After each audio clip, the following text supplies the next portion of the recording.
Hi, everyone. I'm Joe Firestone for Empowering Democracy. My topic for tonight is running out of time.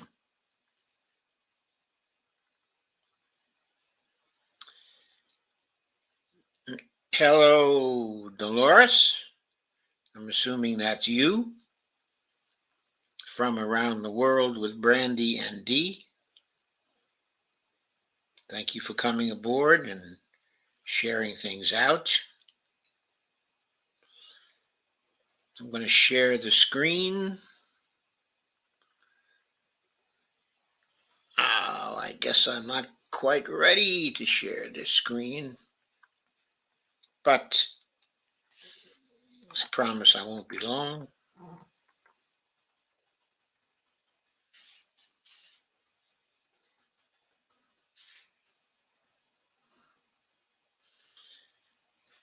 And sorry, folks, I forgot to prep an article.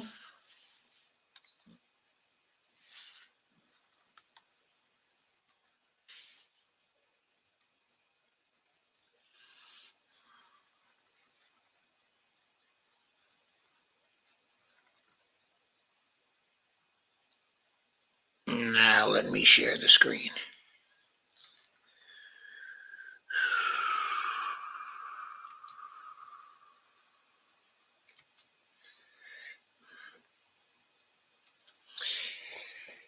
I want to start off with this piece from Truthout.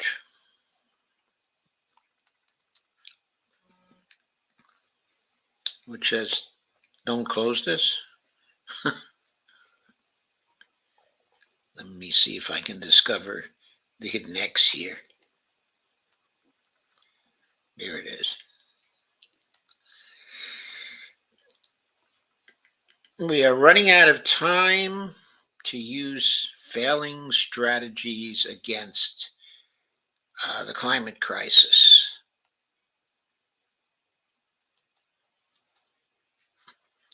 I tend to agree strongly with that statement, of course.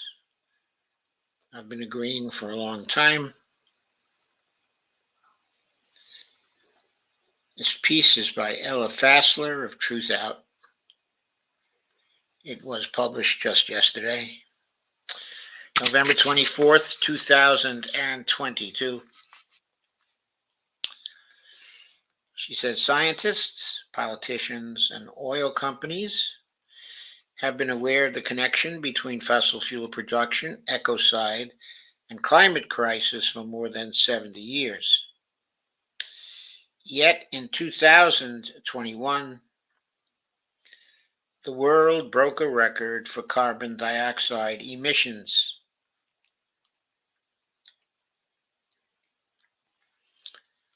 I suspect there'll be another record broken when 2022 is done. If the systems created by the wealthy could meaningfully address the crisis, they would have by now. Many of us feel immobilized, increasingly cognizant of this grim reality, but are unsure of where else to channel our energy. In his new book, the solutions are already here: Strategies for Ecological Revolution from Below. Peter Gelderloos offers a robust critique of governmental and market solutions, claiming to address ecocide and contrast them with a litany of examples of bottom-up solutions that have actually managed to slow the Negro political gears, making life on this planet uninhabitable.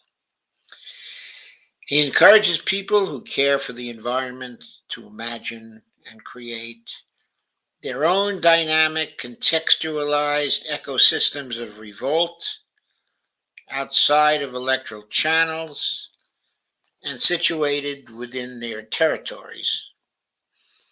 Gelderloos is also honest about the obstacles that horizontal insurgent movements so often face, from political repression to co-optation to power grabs to interpersonal strikes. This is still a barrier that pits David against Goliath, unquote, he writes, and quote again.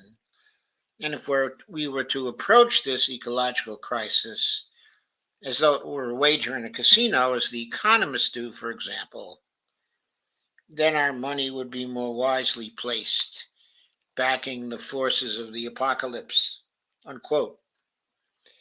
But he adds, this motley network of underdogs is our best hope.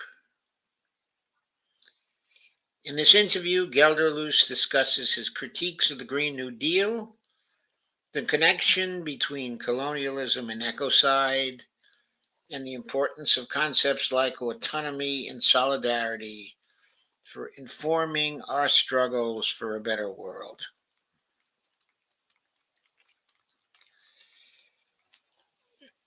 Ella Fassler asks, in your book, you argue colonialism and states, not, quote, human activity, unquote, are the root causes of the climate crisis. Can't you break that down for us? What's the connection between hierarchy and climate crisis? Gelderloos replies, humans have been around for 300,000 years. Human groups have had a learning process adapting to new habitats as we've moved around the globe. But if destroying the environment were an innate consequence of human society, we never would have survived as a species. Pinning the blame on agriculture is also simplistic, given the huge diversities of ways human societies have found to feed themselves and also exist as a responsible part of their local ecosystems. There is, however, one configuration of human society that in every instance we know of has caused their local ecosystems to collapse, usually in the form of deforestation and soil depletion. That configuration is the state or hierarchies that are very far along the continuum toward becoming states. By their nature, states are exploitative, war-making institutions that view their subjects, human and not human alike, as resources to be dominated. I guess I have to pause at this point and give a little bit of commentary here. We don't have Gelderloos's definition of what a state is, okay, at this point. Then when he says, by their very nature, states are exploitative, war-making institutions that view their subjects, human and non-human alike, as resources to be dominated, I sort of immediately question that because he hasn't really defined what a state is, and I'm afraid he's about to embark on an argument that states, as he sees them, must be exploitative, war-making institutions that view their subjects, human and non-human alike, as resources to be dominated. At this point, we don't really need, an argument that is circular, that is true, because of the way that authors define the premises of the argument. We haven't really seen any premises about how states are defined by the author. So I see this as beginning to be slippery.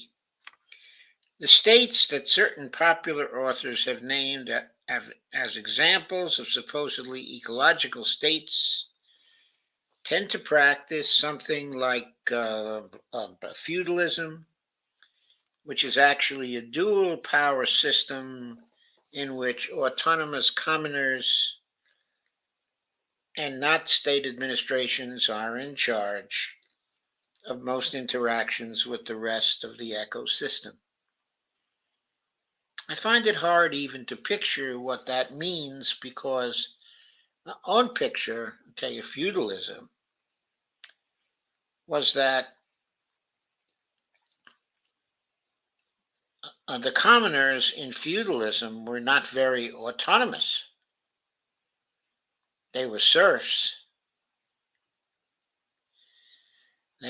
Certainly weren't in charge of most interactions with the rest of the ecosystem.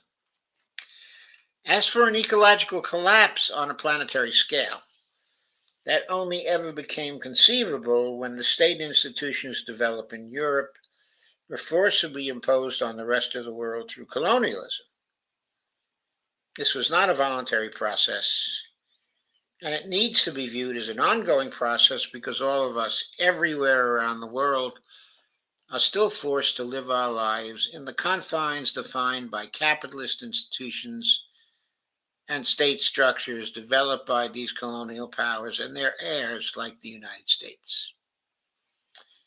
Okay, I can go with that to see where he goes the rest of the way. Colonialism was not a voluntary process. The institutions were imposed by the European colonialists.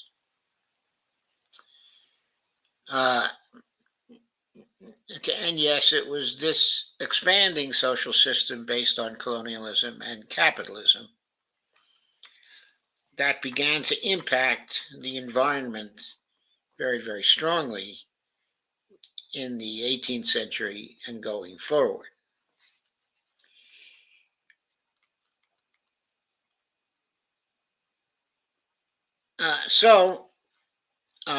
Ella Fassler asks, you explain that policy solutions like the Green New Deal require an increase in deficit spending, which doesn't lead to economic collapse so long as governments service interest payments.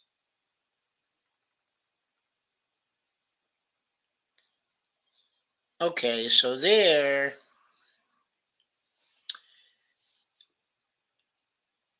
we have a situation where the government debts have to be paid when they are due, along with their interest payments. In the next sentence, he said, next sentence is critical. This is from Fassler, but her next sentence is critical. But governments can only service these payments if their economies and GDPs keep growing. Hmm.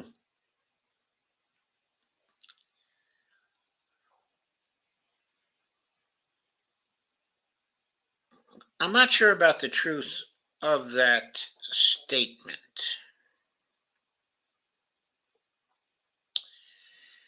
which he then says, which is impossible on and destructive to a planet with finite resources. An argument I had never explicitly considered. Why else are top down solutions like the Green New Deal, even those that center racial and economic justice, wholly inadequate and, as you put it, unrealistic for addressing the climate crisis? I guess I don't understand why they characterize the Green New Deal as a top down solution. Sure, it would involve the policies, okay, of government, but exactly what those policies are may well have their origin in civil society. And just because they become enshrined in law doesn't mean that they are top-down solutions. Not if they're created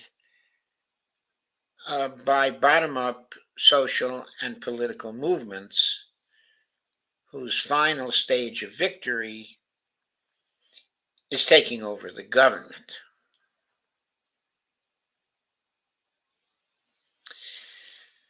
So I still don't understand, of course, what exactly Gelderloos means by the Green New Deal.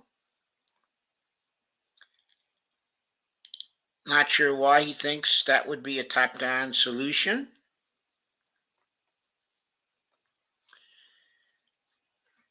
Uh,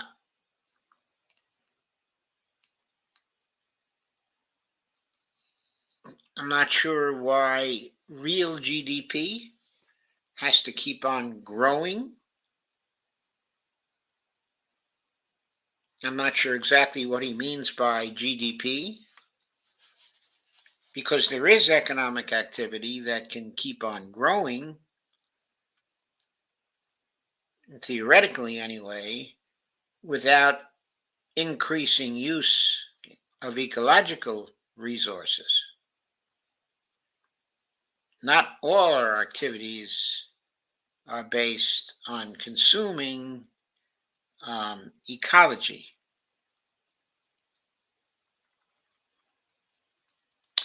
The Green New Deal, says Gelderloos, is great for capitalism. It is a proposal designed to save capitalism from its own excesses, from the crisis that capitalism has created. In that way, it is very similar to its namesake, FDR's New Deal, which was implemented not to save the working class from capitalism, but to save capitalism from the revolutionary movements of a discontented working class. Well, maybe that's so, but it depends on how you define capitalism. It also probably depends on how you define socialism. It also depends on whether you accept as categories of analysis of the working class, of the capitalist class, and presumably a middle class somewhere in the midst. Gelderloos goes on. The Green New Deal ensures new growth for capitalism at a time when capitalism has been floundering for decades to create real growth.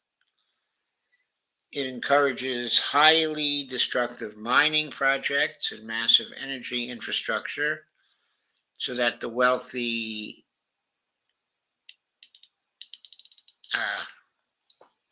looking at the structure of that sentence, the Green New Deal ensures new growth for capitalism.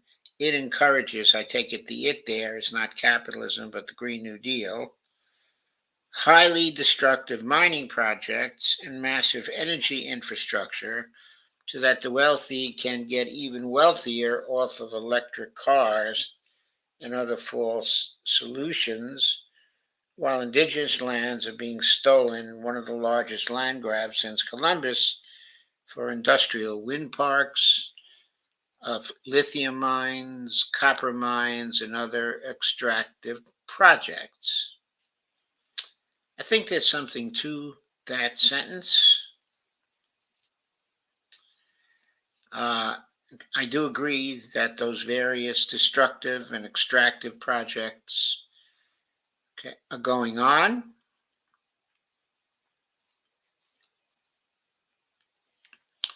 And also the Green New Deal, depending on how it's defined, and implemented, may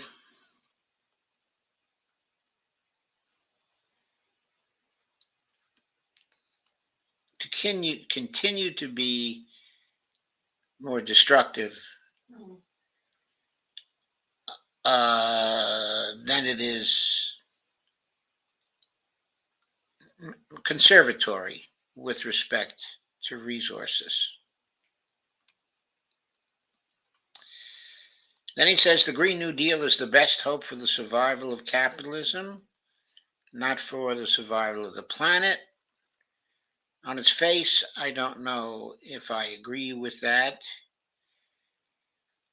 I can see a particular type of Green New Deal that is very socialist, okay, in character, and that can lead to socialism being the dominant form of economic activity in countries, okay, and in the world at large. It's so important to know what he means by capitalism. If he just means the existence of of private property, then probably the Green New Deal is going to allow private property. So if that's all he means by capitalism, then his argument is very obvious, and I don't know if it's very useful. But then Ella Fassler asks, if the Green New Deal isn't our magic bullet, what are some general solutions and one or two particular movements that give you hope and inspire you? Gelderloos says there's this anxiety for creating a unified plan to solve this whole problem for the planet slash society slash economy.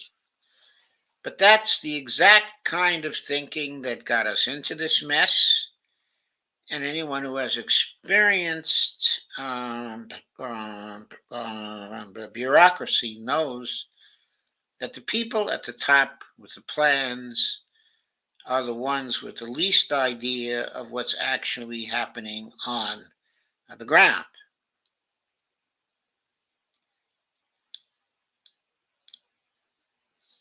I have some sympathy for that paragraph also.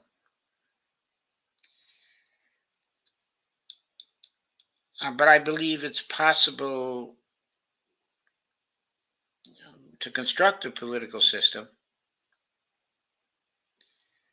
where the people at the top who have the plans are able to adapt to what is actually happening on the ground, provided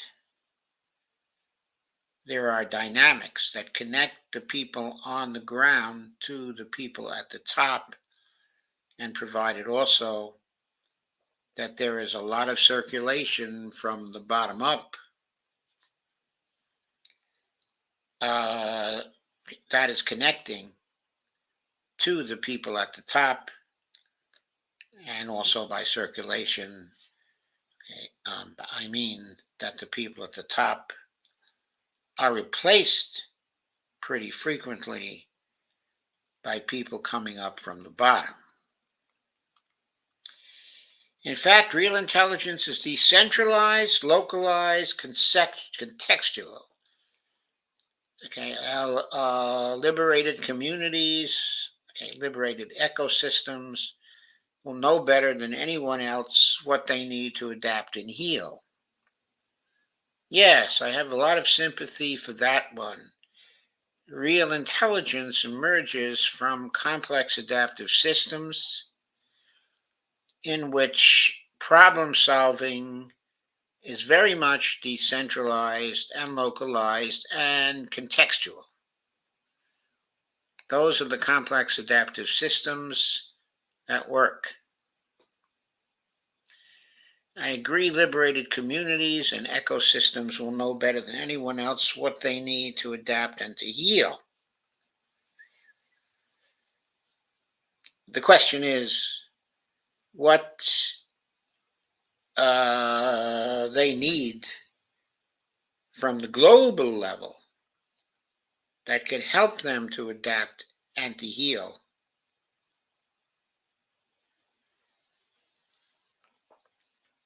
What kinds of affordances in the larger environment they need to have to adapt and to heal. liberated communities networking can share knowledge and resources on a planetary scale. Yes, I agree. If the infrastructure is there to help them to share knowledge and resources on a planetary scale, to have that open, to have that actually happen, depends on whether the networking communities are transparent and inclusive with respect to their memberships, and whether the memberships have the infrastructure to communicate and to share knowledge and resources on a planetary scale. He says this is already happening, but the non governmental organizations, the NGOs, and experts ignore it, while governments are busy calling it terrorism and trying to stamp it out. Now, that is a very interesting statement. I'd love to know where he sees it happening. From Standing Rock to the movement to save the Atlanta forest, to the ZAD, the Zone Défendre, or Zone to Defend in France, struggles against wind farms in Oaxaca, and against the petroleum industry in the Niger Delta. These movements are already powerful. They're already global. They're already learning from each other. That is, the various parts of the networks are learning from each other. They just need more support, and they need people to stop lending their attention, their credulity, their resources, and their patience to the institutions responsible for ecocide or for making a buck peddling false solutions to it. I interpret that as meaning the corporations and some of the extra governmental and governmental institutions that have been penetrated and taken over by the corporations. There seems to be a bit of contradiction between being opposed to converting people to a particular way of thinking, while also recognizing that many of our revolutionary horizons aren't realized because repressive mechanisms are able to turn the public and perhaps some well-intentioned organizers against the most, quote, radical, unquote, elements of a movement.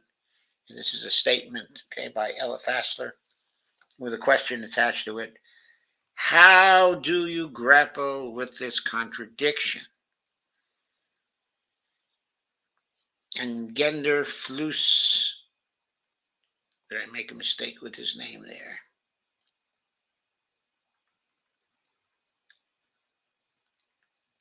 Genderloos.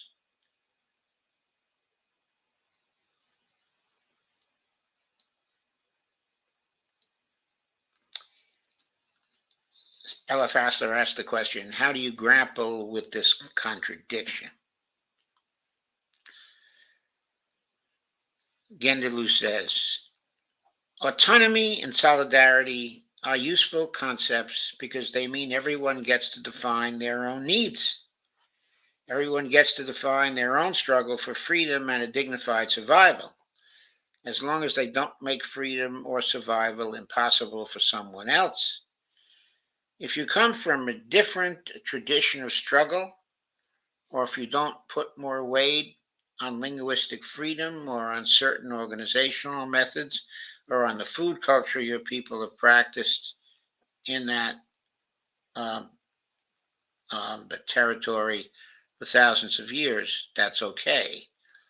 But if your version of freedom requires Venezuela and Nigeria to be smothered by a petroleum economy, I'm sorry, you're not a part. You're not a part of our family. I agree with that. You're not a part of my family either. They're very sensible ideas that clearly elucidate the best possible way for an entire world of very different communities to get along.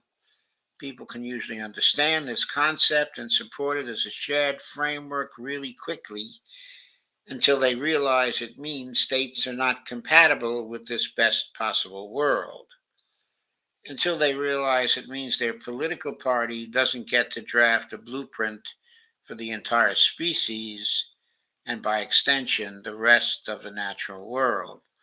And historically, when push comes to shove, the left has always chosen blueprints over solidarity. They say it's pragmatic. Well, in the last 50 years, the amount of conservation area managed by pragmatic NGOs and pragmatic government programs has increased 500%. Yet, in the same time, animal populations have plummeted by 70%. As I document in my book, police agencies and corporate security consultants are charged with surveilling and disrupting movements to save the planet, specifically identifying pragmatic activists and organizations as the most naive, the easiest to manipulate, and therefore a key point to pressure in order to divide the movement. So maybe it's high time we stopped listening to pragmatists. I feel that's a facile argument because there are so many different kinds, okay, of pragmatists. Okay, again, we have a definitional problem with him. We don't know what he means by a pragmatist. For example, I never felt that the Obama administration was very pragmatic. The reason why I didn't feel that it was truly pragmatic, in spite of the fact that it always sung its own praises as being the height, okay, of pragmatism, is because the Obama administration was never solving any problems. It always stopped short of solving problems because it wouldn't go through the hard political struggles necessarily to solve those problems. It always called itself as somehow pragmatists and pragmatics, practical people, and everybody else who wanted to really solve key problems, like the healthcare problem, for example, as people who were unrealistic and not really pragmatic. So it created a healthcare policy monstrosity that has failed to serve us well since its inception in 2010, and that in fact has left on the table of death in the funeral parlors hundreds of thousands of people over the last 12 years in the United States. What is pragmatic about that? Going on, Eliphastor asks, some readers may not be ideological or ethically opposed to law breaking or direct action in the face of the climate crisis, but feel like they aren't in a place where they can risk jail time or criminal charges. What advice would you give them? I wonder why she asked that question. I don't see that he in the previous questions was talking about uh, whether law breaking or direct action would somehow be necessary. He might have said this in his book, I suppose, and that's probably what the question is based on, but it doesn't follow from the previous discussion. Anyway, what advice would you give them? It is so important, says Mr. Gelderloos, to break with this frontline mentality that only certain ways of participating in struggle are valuable or worthy of being celebrated.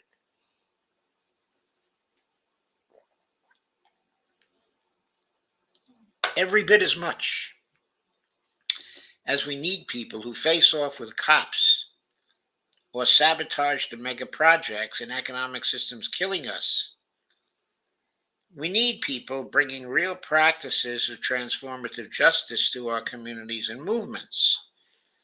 We need movement historians helping us remember where we came from so we don't have to start from scratch every 2 years.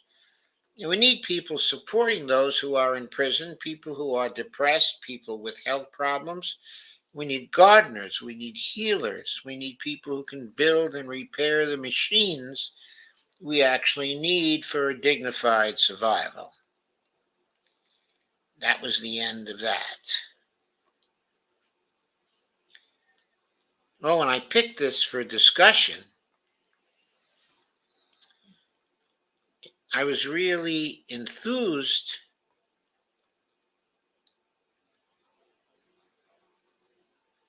because I very much wanted to see a bottom-up approach to problems. But I don't know. I don't see a bottom-up approach here.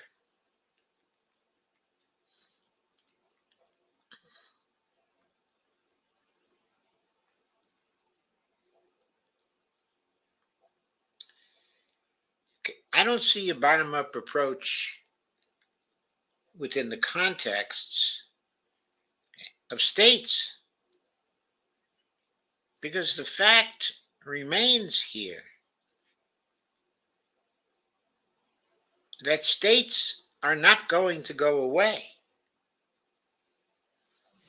And we cannot, in any short time, get rid of states.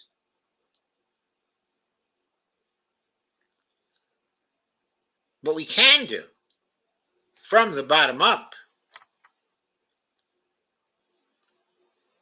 is take states over by taking the political systems over in the context of which they exist.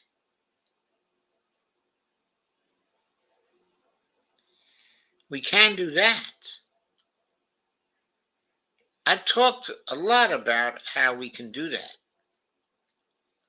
Now, I'm all for political movements that come from the bottom up. I think those change the political environment and the way people think about things and create new institutions along the way and create a bottom up circulation of elites at the top. I should say, create an openness of the elite sectors within society to people emerging from the bottom. I see all that. And I think we have to facilitate that. For example, in Congress, we have to have rules that allow our newly elected congressmen to use their talents to have a real influence on what gets done in Congress. I think we need an elite structure which is open to constant circulation and change coming from the bottom, so we don't get the iron law of oligarchy taking over. I've written a lot about that and talked a lot about that over a period of years. I think that's what we need right now.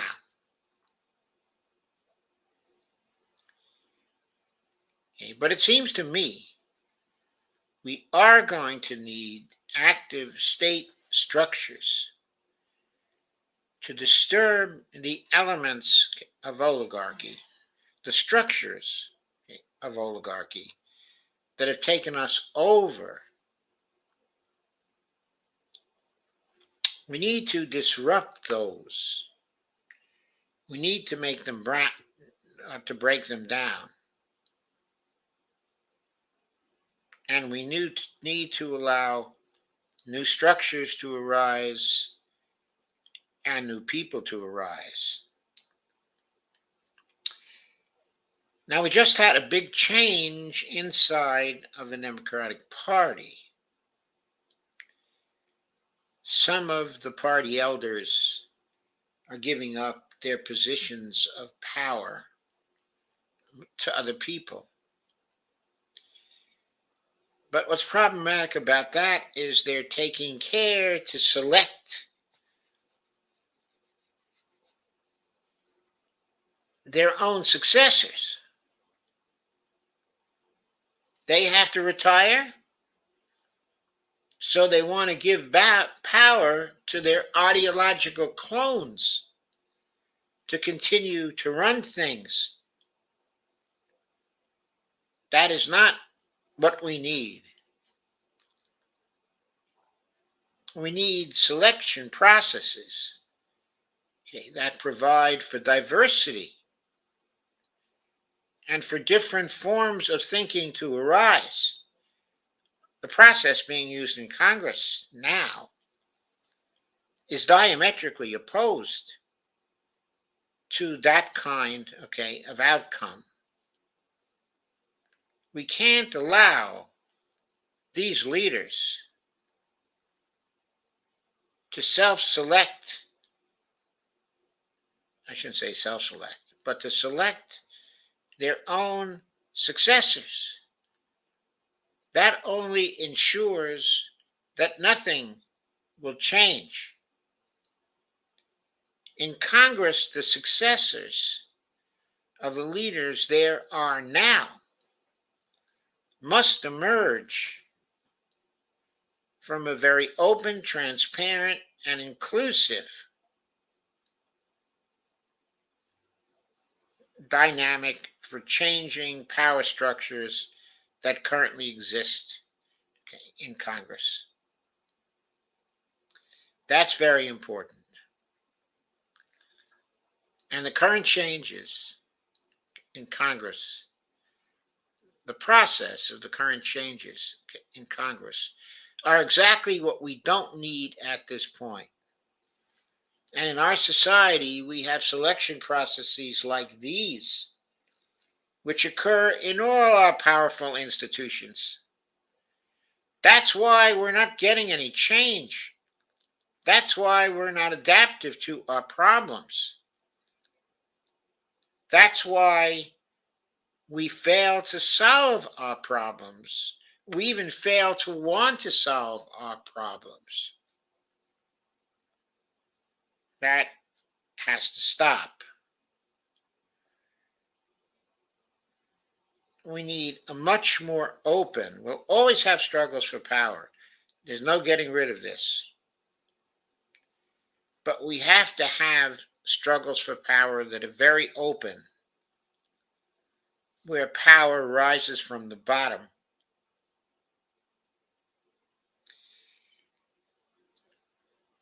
And we also have to have safeguards of various kinds to keep these processes open so that they are always open. So leadership is always open to new people. So the very processes that are governing our decision making and our policy making are regulated in such a way that they ensure that the system, the complex adaptive system, stays open, stays adaptive, and stays dynamic. In the knowledge management field, we know how to do this. because there has been research that suggests how we could develop essentially meta processes to make sure that the ordinary knowledge processes, the everyday knowledge processes, stay open and stay dynamic and keep on being tools for change. Again, going back to the Congress, there's been an oligarchy now in Congress for years that dominates everything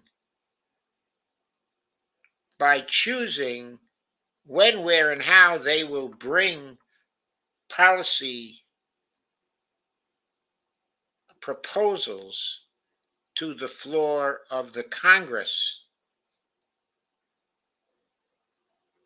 Pelosi, Clyburn, and Hoyer are retiring, but they're doing everything they can to see that the process that has created a closed, dogmatic, and maladaptive Congress continue to remain the way that Congress is run.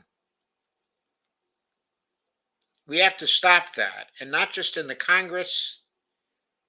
We have to stop it in the private sector too. We have to stop it in our NGOs. We have to stop the iron law of oligarchy from continuing to reign everywhere. All our structures must be democratic, in that bottom up forces are always breaking through to create the changes that allow us to adapt to environmental change and that allow us to adapt to systems change. I don't think Genderloos is talking about that. I'm not sure whether he understands that, okay, or not. I'm not sure that Fassler understands it or has a conception, okay, of that. But I am saying we have to develop and we have to apply a conception like that in politics and see to it that our political systems are run in that particular way. And of course, I tell you right now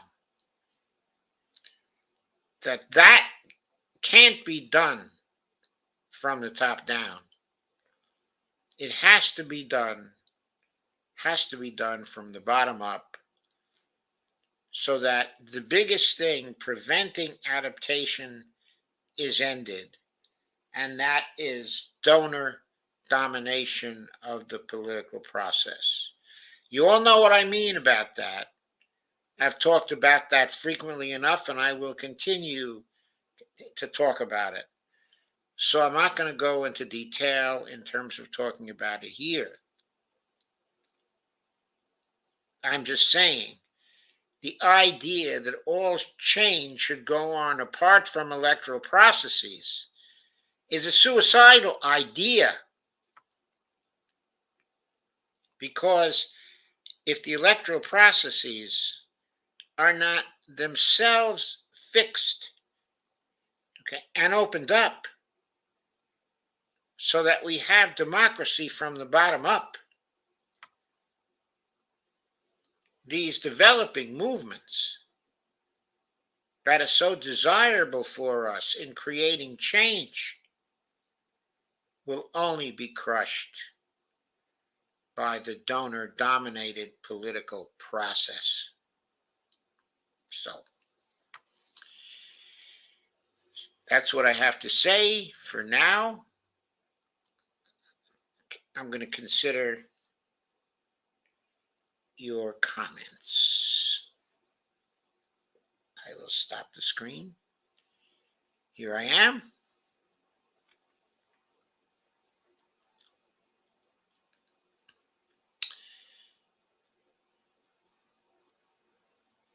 So So around the world with Brandy and Dee, Dolores, I'm sure in this case says hello, everyone. Kay says hi, Joe and Dee. And Brandy is here too tonight. Hi, Brandy. Brandy says hello. Kay says capitalism kills. Dolores says hello, everyone. And around the world with Brandy and Dee. Now I'm not sure whether that's Dee or whether that's Brandy. Says hi, Kay. Kay says hi, Dee. And Kay says, glad you are here tonight. It's a crappy news night. It's been a crappy news night for a long time, hasn't it? Kay says Obama was a normal Chicago corporate Dem. Kay says Lightfoot is from Ohio, another corporate den. I know she is. Kay says corporate Dems are killing us. Indeed, they are, Kay. Corporate Dems are killing us. We have to get them out of power. We cannot get them out of power without getting rid of the toxic donor money. You know the litany by now, Kay. I don't have to repeat it. Okay, again. At least not for tonight.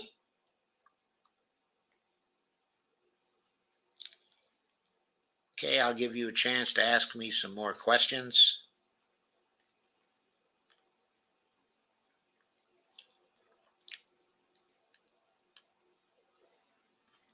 I certainly do agree with the major premise of that article, though. We are running out of time to create that dynamic system which will produce but change. Thank you, Dee. I kind of thought it was you. So we are running out of time, okay, to do that. And my premise has been since I started the Dump the Incumbents program, which is now changed to the Dump the Corruption program. Uh, Thank you, Dee.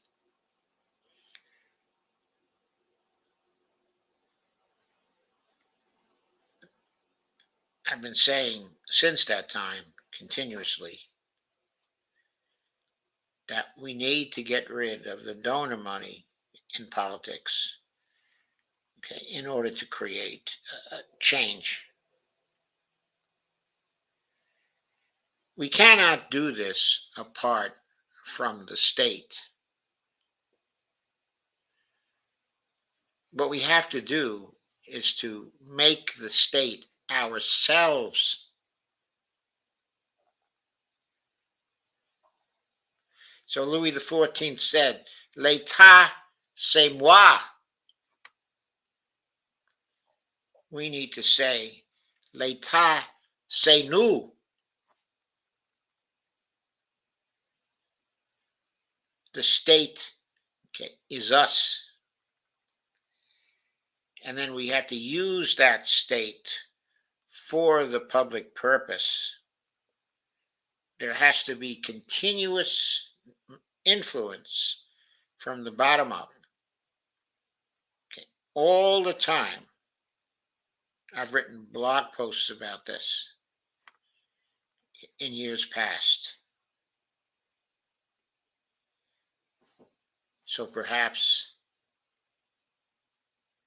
it would be a good thing to read some of those blog posts.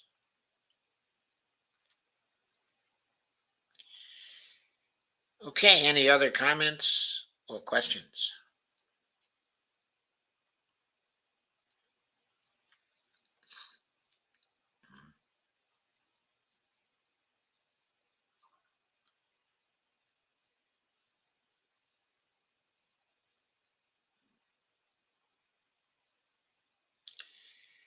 If not, then I will say good night. Of course, I will not be having streams over the weekend. I am trying to set up a panel show for Monday night on guns.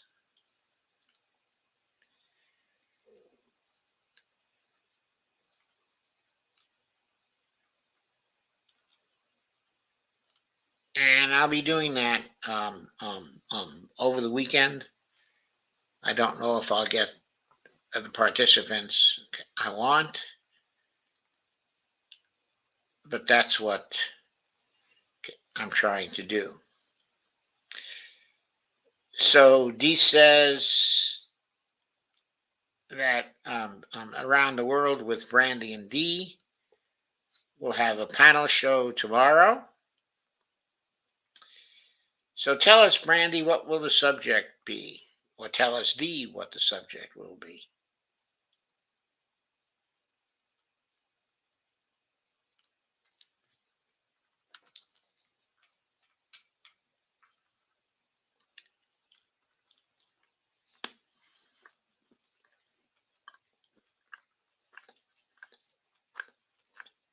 What about Palestine?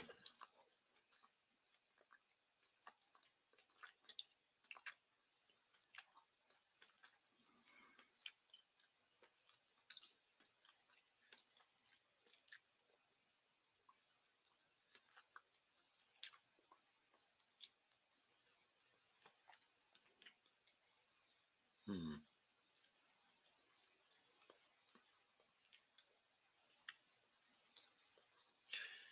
Okay, everybody. So look out for Around the World with Brandy and Dee's panel show.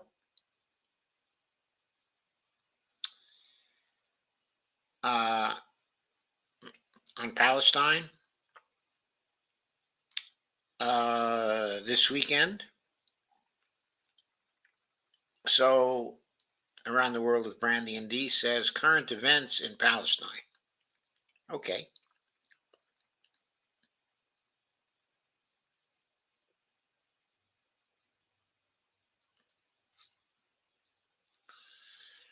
Okay. I may want to participate in that. Okay. On Monday. Okay. Okay. I assume if it happens. Oh, but you're doing that over the weekend. I still may want to participate in that. When is it going to be? 8 p.m. ET tomorrow?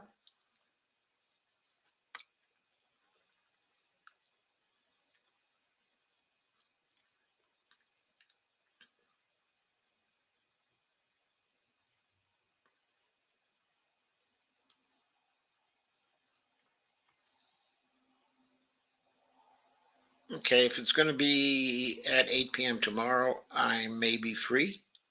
Okay. I will keep in touch. So Bonnie is napping right next to me, but says, that's okay. So, okay, I'll keep in touch and we can see if we can get together tomorrow for your panel show. Okay, take care, everybody.